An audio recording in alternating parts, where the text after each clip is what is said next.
আজকে আমাদের রেসিপি ইলিশ ভাপা। ইলিশ মাছটাকে রিং পিস করে কেটে বেছে ধুয়ে নিলাম, কিন্তু বেশি ধুলে চলবে না, তাতে মাছের তেল আর টেস্ট দুটোই নষ্ট হয়ে যায়।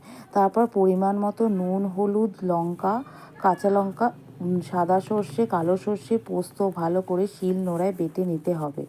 তারপর মাছে এই পেস্টটা আর পরিমাণ মতো কাঁচা সর্ষের তেল দিয়ে আলতো হাতে মাখিয়ে নিলাম।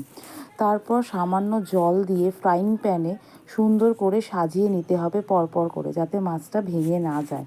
তারপর মাছের ওপর কাঁচা লঙ্কা ছিঁড়ে দিতে হবে সুন্দর করে সাজিয়ে। গ্যাসের ওপর লো ফ্লেমে ঢাকা দিয়ে 10-15 মিনিট রাখার পর ঢাকা তুলে নিয়ে দেখে নিতে হবে।